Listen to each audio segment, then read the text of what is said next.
Hai teman-teman, jumpa lagi di channel aku Dunia Kitoy. Di video kali ini, aku akan membahas suatu hal yang berbeda dengan kebiasaan yang aku lakukan seperti mukbang atau video tentang travel ya. Jadi kali ini aku pengen ngobrolin soal cerita horor.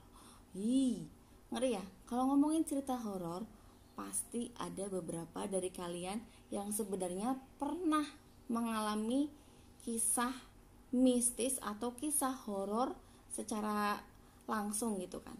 Tapi aku juga gak akan cerita tentang kisah horor yang aku alami sendiri.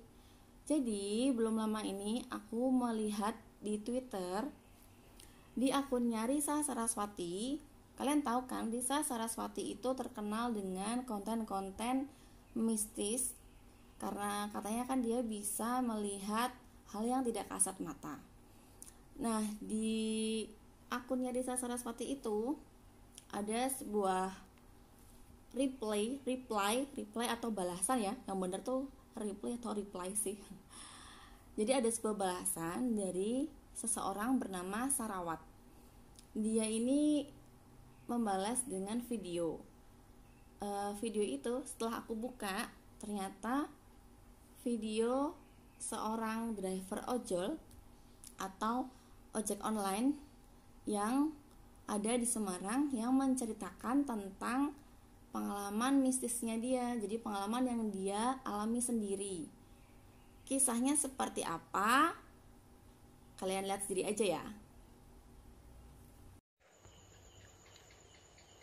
Terkadang jadi ojol itu emang banyak pengalaman, baik yang menyenangkan ataupun enggak. Saya pribadi pernah punya pengalaman yang menurutku enggak enak banget lah. Tepatnya tahun 2018, awal-awal 2018. Waktu itu masih bekerja juga part-time di sebuah warnet daerah Jatimulyo Tembalang. Kalian tahu lah warnet apa yang ada di situ lah. Aku kebagian shift dari jam 10 malam sampai jam 6 pagi. Waktu itu jam 9 aku udah sampai warnet, udah stay di situ. Ada satu temen yang jaga dari jam 2 sampai jam 10 itu namanya Ahmad Zaini, panggilannya Ayis di situ. Kebetulan dia juga orangnya enak. Waktu itu aplikasi ojol udah ternyalain, dapet satu orderan deket sih dari situ, dari sekitaran situlah ke arah Bulusan. Paling jaraknya juga 1 kilo atau 2 kilo lah. Lumayan kan, 8.000 pikirku kayak gitu. Waktu itu habis hujan, jadi aku nganter ke Bulusan.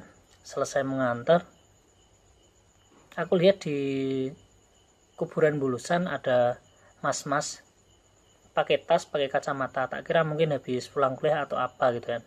Masnya melambaikan tangan. Tak samperin, ojek mas gitu kan.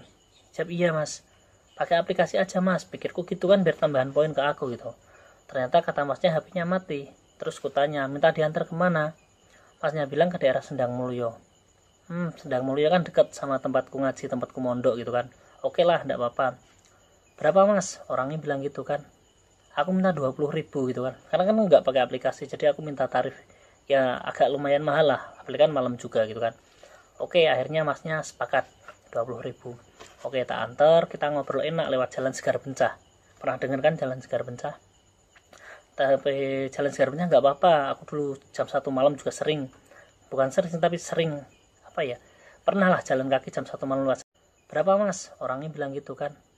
Aku minta 20.000 gitu kan, karena kan nggak pakai aplikasi, jadi aku minta tarif ya agak lumayan mahal lah, apalagi kan malam juga gitu kan. Oke, akhirnya masnya sepakat 20.000. Oke, tak antar, kita ngobrol enak lewat Jalan Segar Bencah. Pernah denger kan Jalan Segar Bencah? Tapi Jalan Segar Bencah nggak apa-apa, aku dulu jam 1 malam juga sering, bukan sering tapi sering apa ya, pernah lah jalan kaki jam 1 malam lewat situ, nggak apa-apa. Sampai Meteseh, sampai pasar Meteseh lah. Kejadian tepatnya setelah pasar Meteseh itu, sebelum sampai Sendang Mulyo, aku lihat kayak apa ya, kayak ibu-ibu pakai daster duduk bersimpuh di pinggir jalan. Dari astagfirullah, aku otomatis gitu kan, kaget, ya Allah, kenapa yo kok ora ono sing ngurusi mesake men barudan nglemprak ning pinggir dalan, keluargane piye ya, aku kan bilang kayak gitu kan, keluarganya gimana gitu kok sampai kayak gitu. Kemudian mas yang di belakang itu nyeletuk gitu kan, ngomong, loh masnya lihat itu, nah, tanya ke aku gitu masnya, ya lihatlah mas, masnya juga lihat, oh kasihan ya mas keluarganya gak ada yang ngurin, padahal udah kayak gitu malam-malam gitu kan habis hujan gitu. Terus masnya itu bilang, mas iku rawong loh mas, itu bukan orang loh mas itu. Jari sopo mas, kok masnya ngerti nek rawong, akan tanya gitu kan, kok masnya tahu kalau itu bukan orang gitu kan. Lah aku rawong, kaget aku, masnya langsung bilang aku juga bukan orang. Astagfirullahaladzim, aku kaget, langsung aku tengok belakang, ternyata masnya nggak ada. Astagfirullah, aku langsung ngebut, ternyata ya Allah yang bonceng tuh nggak ada gitu kan. Tadi habis ngomong langsung aku ya rawong, masnya itu langsung pergi gitu kan. Aku gak berani lewat situ, akhirnya tak puterin lewat SMP 33, lewat Mangunharjo itu kan.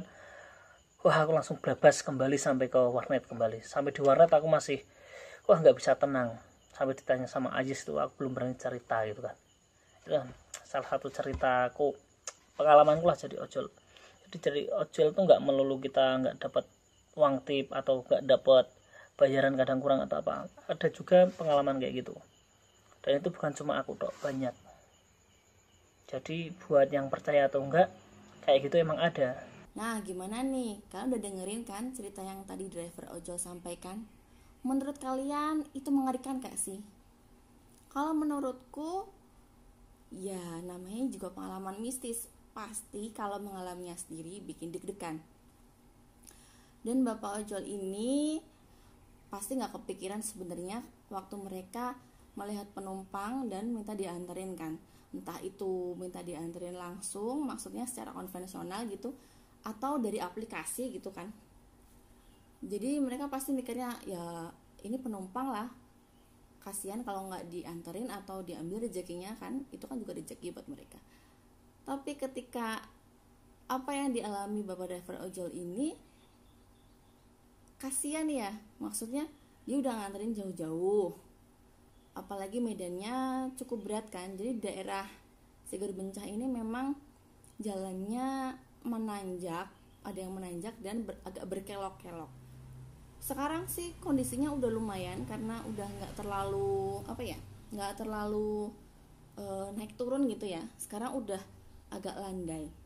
Dulu masih cukup parah, jadi beberapa kali juga terjadi kecelakaan, mau motor kayak mau mobil mau truk gitu kan. Sekarang udah lumayan. Dan memang di sana karena banyak pohon di kanan kirinya, jadi siang pun agak terasa kalau bahasa Jawanya sinup.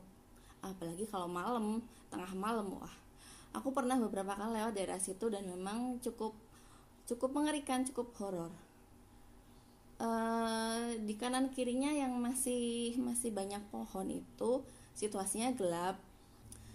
Jadi aku bisa bayangin driver ojol ini kayak gimana waktu dia nganterin penumpang. Dan aku juga bisa bayangin waktu dia melihat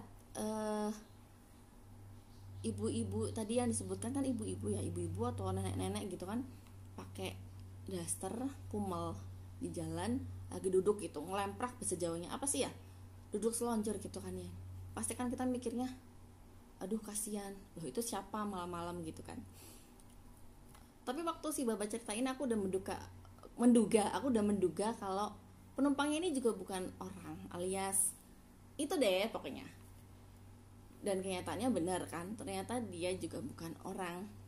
Dan untungnya si bapak driver ojol ini enggak panik sampai terjadi kecelakaan di tempat, atau misalkan dia sampai jatuh atau gimana gitu kan, atau ditinggal motornya. Kalau ditinggal ya malah bingung ya, karena di daerah Sigerbencah itu agak jauh dari pemukiman, dan untuk keluar dari daerah situ kan cukup susah. Kalau jalan mah tambah lama deh. Ya itulah, memang namanya pengalaman horor memang bisa aja dialami oleh siapa aja. Makanya sebelum kita bekerja, sebelum kita melakukan aktivitas, wajib untuk berdoa supaya dihindarkan dari kejadian-kejadian yang tidak diinginkan. Oke deh, sekian dulu ya. bahasan cerita horor kali ini. Semoga nanti ada cerita horor lain yang cukup menarik untuk dibahas dan kita ulas. Terima kasih yang udah nonton videoku kali ini. Jangan lupa like dan subscribe dan juga komen. Bye bye.